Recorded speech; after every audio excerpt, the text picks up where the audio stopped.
करून ठेवलंय की त्याच्यावर कुणालाही शंका नाहीये. मी परत सगळ्यांना विनंती करणार आहे आज की नगराध्यक्ष पदासाठी असेल, त्याचबरोबर आपले उमेदवार असतील, त्या सगळ्यांसाठी फक्त कमळ कमळ कमळ या चिन्हावरच बटन दाबा, कारण की आमच्या रक्तात डोक्यात सगळीकडे कमळ आहे. माननीय जयंती भाई जीवराज नागड़ा जी को श्री अखिल भारत अचलगच्छ विधि पक्ष श्वेतांबर जैन संघ में या ठिकाणी हा सन्मान करत आहोत. माननीय श्री जयंती भाई जीवराज नागड़ा जी, माननीय देवेंद्रजी फडणवीस साहेब महाराष्ट्राचे मुख्यमंत्री यांच्या शुभ हस्ते हा सन्मान या ठिकाणी संपन्न होतो आहे. भारतीय जनता पार्टी अंबरनाथ शहराच्या वतीनं हा सन्मान आपल्याला या ठिकाणी सन्मानित करण्यात येतो आहे.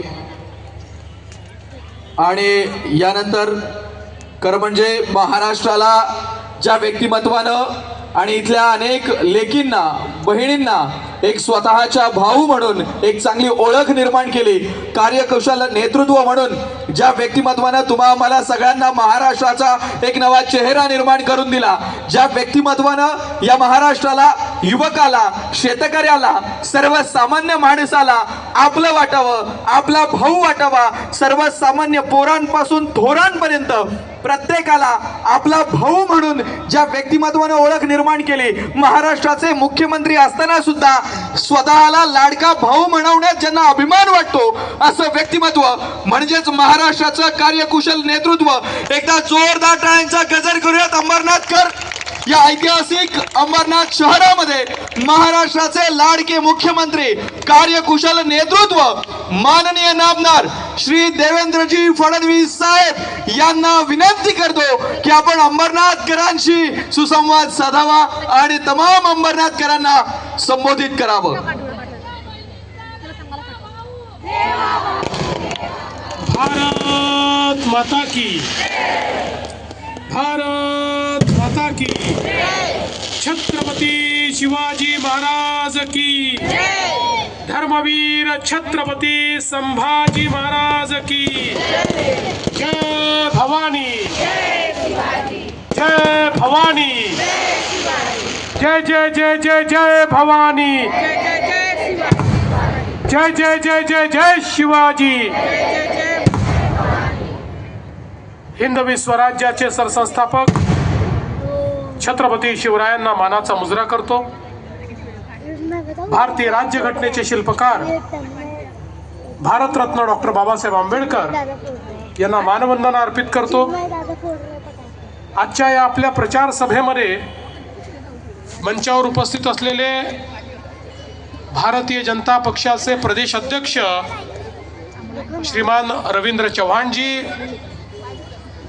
आपल्या राज्याचे वनमंत्री सन्माननीय गणेश नाईकजी, सन्माननीय आमदार किसन कथोरेजी, कुमार ऐलानीजी, चित्राताई वाघ, सुलभाताई गायकवाड, माजी केंद्रीय राज्यमंत्री कपिल पाटीलजी, नरेंद्र पवारजी, नंदू परबजी, नाना सूर्यवंशी, गुलाबरावजी करंजुळे, शशिकांतजी कांबळे, संजयजी गायकवाड, गणेशजी कथोरे, रवींद्रजी घोडविंदे, राजेंद्रजी घोरपडे, रुचिताताई घोरपडे, शरदजी तेली, उत्तमजी भिसे, मिलिंदजी धारवाडकर, आपल्या अतिशय सुशिक्षित आणि विचारांची स्पष्टता ज्यांना आहे अशा आपल्या उमेदवार श्रीमती तेजश्री विश्वजित करंजुळे,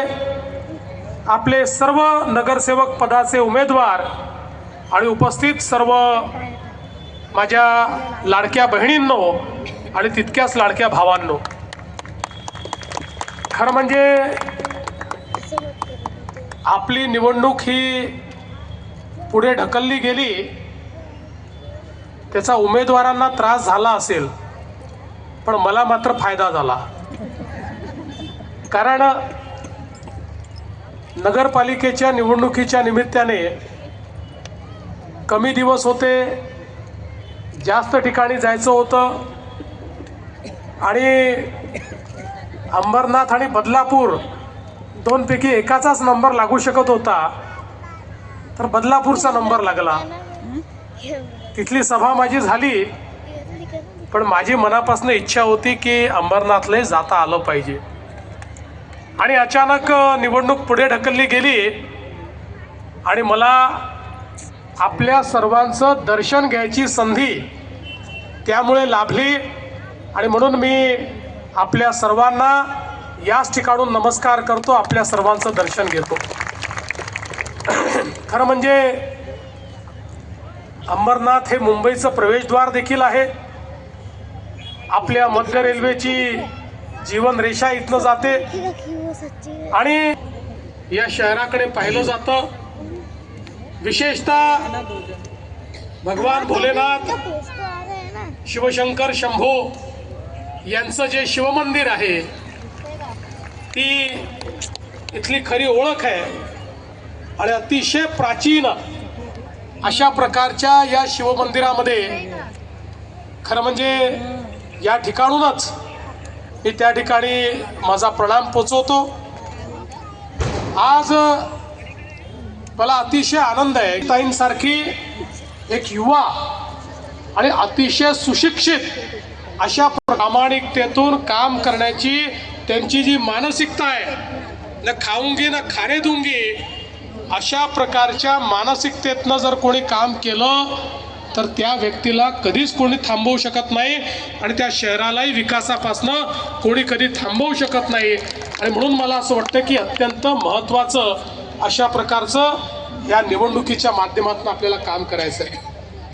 खरं म्हणजे बंधू भगिनींनो, आपल्याला याची कल्पना आहे की आपल्या देशामध्ये जवळजवळ 60-70 वर्ष मोठ्या प्रमाणात एक मानसिकता होती. आणि ती मानसिकता अशी होती की भारत असेल, महाराष्ट्र असेल, हा छोट्या छोट्या गावांमध्ये राहतो.